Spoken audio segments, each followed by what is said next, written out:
Hey, what's up, everybody? Today we're talking about Jaylon Smith, 54, linebacker for the Dallas Cowboys. All right, it's a day to be happy. All right, just following Jaylon Smith's progression from where he came from to where he's at today. All right, where he's at today, he's a much improved player. Finished the year strong, very strong. We saw improvement in the lateral movement, and he's shaving off time there on his shuttle time, which measures your movement, your lateral movement, and that kind of thing. So that's very impressive. Running a 3.98 on the short shuttle as opposed to 4.03 with the brace. So without the brace, 3.98. Now, where does that stack with this year's draft class? I can tell you right now that it is better than what Rashaan Evans ran at his numbers. All right, so interesting there. Better than Van Der Esch. Interesting there. All right, let's take a look at some of this here. All right, so we're looking at this video here and looking at the SPARQ numbers. Van Der Esch, a couple of other players here. Looking at the short shuttle times here. Only one other player had a better shuttle time, and that was O'Daniel, 4.07. Which isn't faster. Jaylon Smith was faster than all the players of this year's draft. All right, that was the closest one. Dorian O'Daniel, 4.07. So interesting. It's just about it's about seeing it in action. But take a look at this quick interview of Jaylon Smith. All right, check this out. Get better. Are you quicker or more agile without this? I think so. I don't really think it had to necessarily do with the brace. I'm up 8 pounds of muscle mass, 3.5% body fat, back down. So, and I'm leaner, I'm stronger. I think a lot of that has to do with it as well. Just the off-season training, my attention to detail.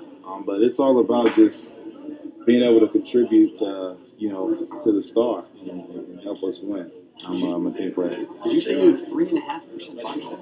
Yeah. Anybody on the team got a better number than that, as far as you know? I'm not sure, but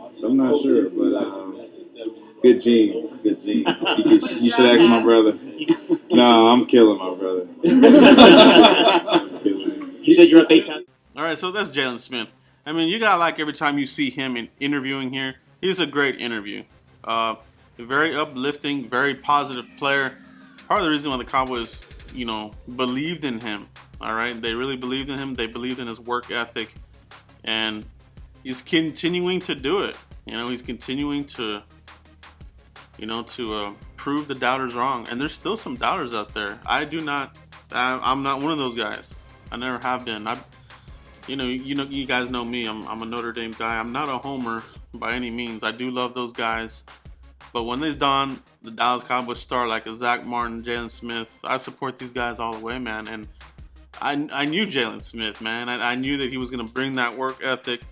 And I just can't wait to see him on the field. Now, my brother, Puts the King, he had a video talking about could Jaylon Smith still win this out? Is Van Der Esch a lock for the middle linebacker? Now, a point to make here is that Leighton Van Der Esch, they haven't moved him from the middle linebacker position over the OTAs, so that's something to look at. But if it's a true competition and Jaylon Smith is right there at Notre Dame levels, then watch out. Watch out. Either way, though, wherever they put him, I think the Cowboys have set themselves up for the future here. We know Sean Lee will get injured. Who moves in that position? Do we see everybody move down one? Would we see Jaylon move back to middle? Would we see him move to possibly the will position? He can cover all three. Jaylon Smith is that talented. Can do the Sam, can do the middle, can do the will.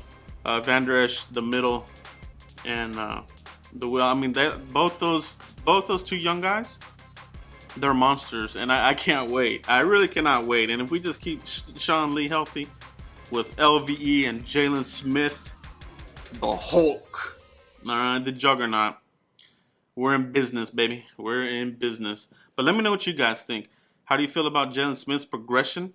We're continuing to cover it. we will see how he does do here once the pads come on.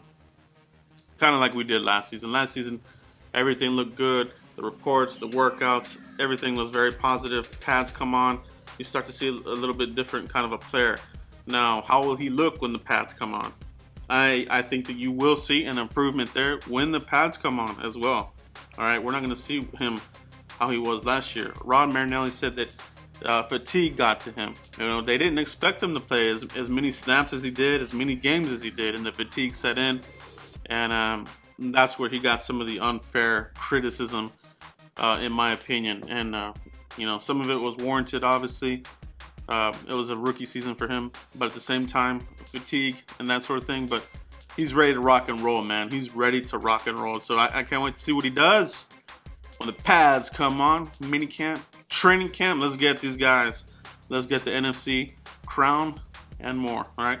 But let me know what you guys think.